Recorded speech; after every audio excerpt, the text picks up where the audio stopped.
Welcome to Toffee TV. Only got Hello. former Everton captain in the studio with me. We've had a great chat this morning. I've kept him. He's been here for hours.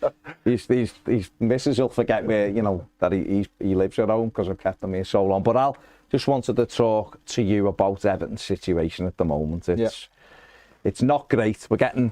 No. It feels like we're getting hit from every single angle, from a points deduction that's put us into relegation zone, to a takeover that has got a date we don't know about. But let's go to the points deduction first. I mean, how have you found the whole process and them using a sporting punishment for something that is in their own rule book that is about finances, nothing to do with sport? Have you found that a bit contradictory? Yeah, I think it's one that I feel as if the narrative's always getting changed to suit the Premier League, and I feel as if there is a lack of openness about this. I think the Premier League had a great chance last week in terms of they've been asked to show Everton the minutes or show the committee the minutes.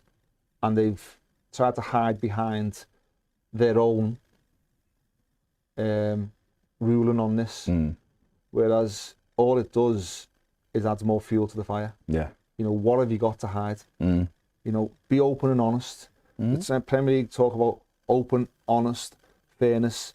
These are all words that you can't relate to the Premier League because of what they've done. So it's frustrating. Really is frustrating. To be honest, I'm sick to death of it all. I really am. I just want it. I want it over with. I want some, what's the word, clarity on how we can move forward as a football club, rather than getting dragged through the gutter all the time. You know, we deserve better than this.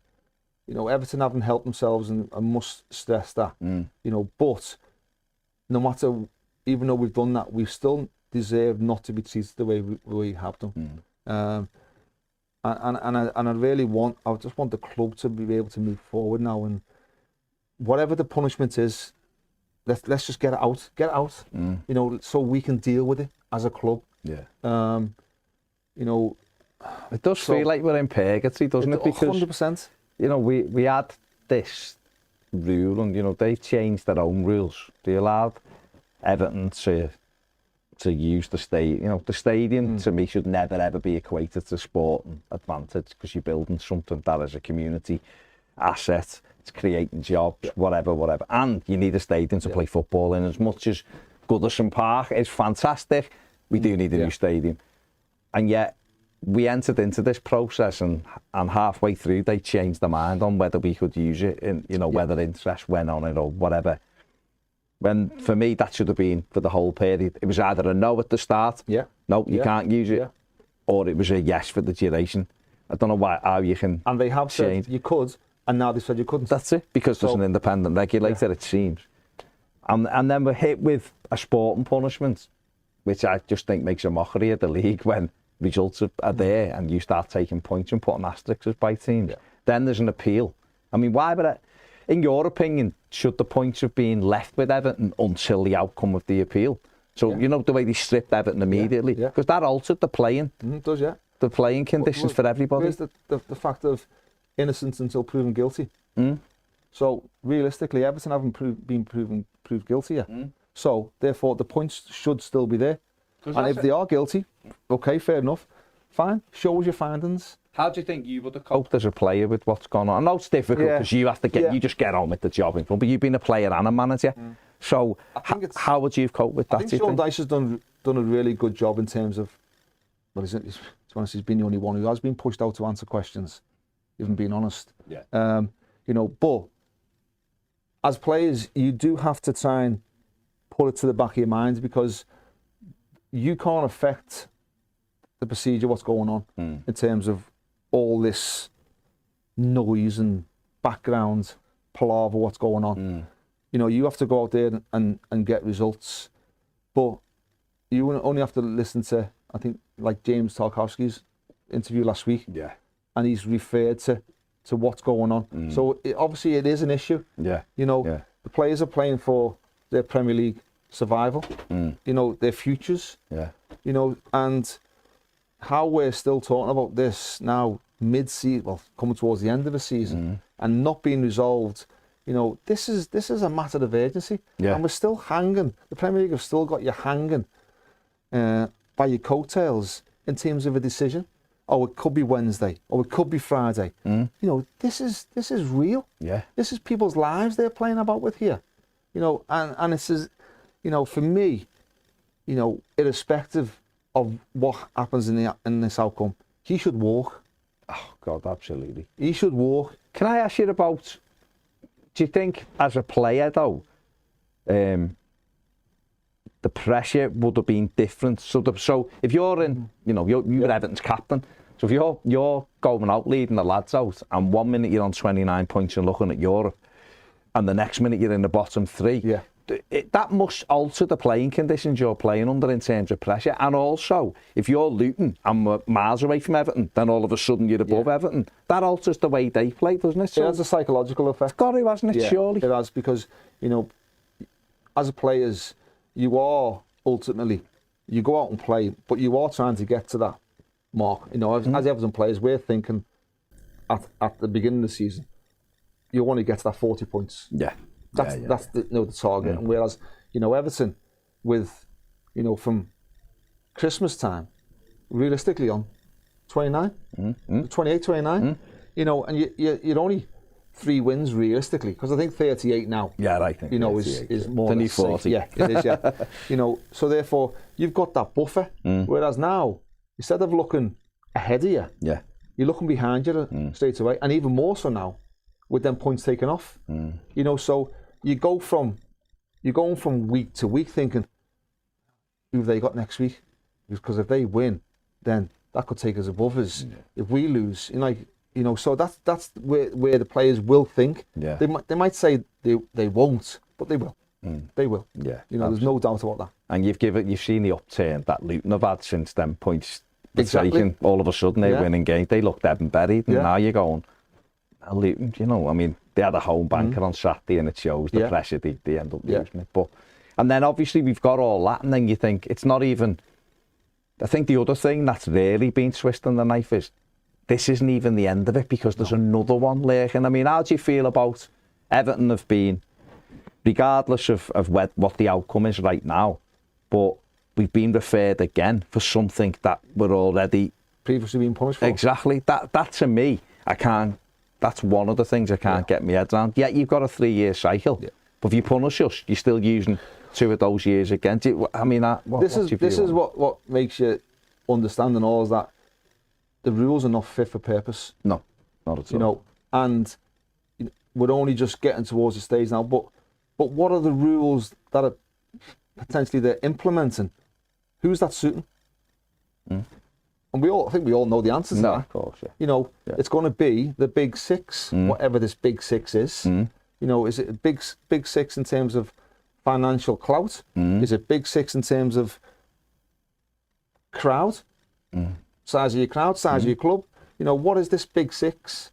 The rich 6. The rich, you know, and so I think we all know that there's only one thing that these new rules are going to be favoured towards. And we know it's the team who've got the biggest turnovers. And that's what it's going to suit. So it's the, you know, when you realistically got to look at that, you've got to look at your Man City, Man United, Liverpool, Chelsea, Arsenal, and one other of a Tottenham, Newcastle, Villa. You know, moment, so it's realistically geared towards, because all it's going to do to the teams who are at the other end of the table is make the gap get bigger.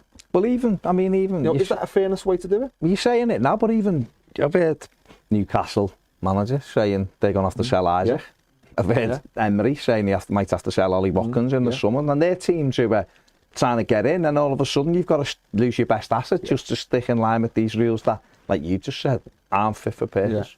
You know what happened to the days of us speaking about football? You know, because all we seem to be speaking about now is rules, sanctions, Lawyers. fair play, FSP. VAR. VAR. Oh, no, don't get started. No, that's a different. VAR. That's a different. Yeah. Blue cards. Yeah. Colour's good. The colour's good, but the cards not the yeah. meaning of it. Even with that second thing being the appeal, if it was points deductions, the appeal would be heard, and then a decision would be when a week after the season's finished. I mean, how could that have even, someone have even gone, yeah, that makes sense. How can you celebrate staying up on the Sunday, which it'll be, and a week later you're relegated? That to me again. Because it's just the fans at the end of the day, isn't it? They say don't punish the fans, and Mathew said that the other week. 100%. But where the players obviously as well, of course, because it's their livelihood. And then, for Everton, if Everton were to be relegated, the amount of people who'd lose their jobs, as in staff who are working behind the scenes, I mean, not even players and stuff. It's huge. But who thought you can make a decision a week after the season? Yeah. That to me doesn't make sense either. Well, as we were saying before, in terms of Everton are in this predicament because they've built a stadium. Yeah. So they're trying to improve as a football club. Everton, in terms of, they've not overspent on budget. It's because of the payments to the stadium. Why they are in this position. Some fans don't seem to be able to get their heads around that, because they're saying that Everton are guilty no matter what. Everton are guilty of trying to enhance themselves as a football club by building a new stadium. And that's what they fell foul of. And because the rules have changed from one season to the next. So if the rules are okay last season, why are they not okay this season? So what's changed? Because Everton have been working with the Premier League in terms of to be coefficient, to get themselves in line. So they've been working with them. They've admitted that they were close to the line. Of course. So they've held their hands up. Cut the squad. Cut the spending. You have to look at Everton's reducement in their wages in terms of player turnover. What they've done to toe the line. It's unbelievable. But we have this Premier League that seems to be able to change rules to suit whatever they feel. Well, they're running scared of an independent regulator. That's all it is, and we sadly have become the sacrificial lamb for it. Now they've hauled Forest over the coals as well. And again, I keep saying, taking points off clubs to me is nonsense. And then on top of that, we're the first to say, and I remember last time you were in, last year we were talking about how poorly run Everton. I don't think we sit here and say Everton have been well run. No. The previous board we had wasn't fit for purpose. Mashiri's made huge mistakes. We know that. We're not sat here saying anything different. There is a takeover, or an attempted takeover, and even that's just been given a mystery date. We'll decide whenever, and that needs sorting as well for the football club, doesn't it? It does, and it's the same. I think as fans, as supporters of our football club, we want to answer one way or the other. So give us that answer. If the Premier League, if 777 are not fitting the Premier League's criteria in terms of running a football club, just come out and say. Don't have them hanging on, and more importantly, the most important people, us fans, hanging on. Give us a decision. So if it's 777, okay, fine. If it's not, then we can move on and look at something else. Exactly. But don't give us the speech of we're looking at the best interests of the football club and the fans, making sure this is right. The fact that it's been going on this long tells you something's not meeting the Premier League's guidelines. Or they're being vindictive. Or they're not giving information that they are demanding. So therefore that tells you that something's not right. But tell us. Tell us. We need to move on. We are so much getting pulled from one pillar to the next, whether it's with the club getting taken over or with this debacle with the points and Everton falling foul of FSP. Yeah, no, it is. It's something that needs. SFP. PSR, call it PSR, or Profit and Sustainability. FFP. You've merged the two, but I like it. What you've done, you've got FFP, you put it with PSR. I like it. I like it, FSP, I like it. We can call it whatever they can change it, so why can't we change it? Change whatever you want, change whatever. Right, I am going to let Alan go now, because he's been here for hours and his stomach's rumbling. He needs to go and do whatever. So we're going to take a little break, but we're just going to switch the cameras, and then me and John will be over there on the desk. So bear with us, won't be too long. Al, thank you very much. Pleasure. Mate. Thank you very much. Pleasure as always. Take it easy. See you in a minute.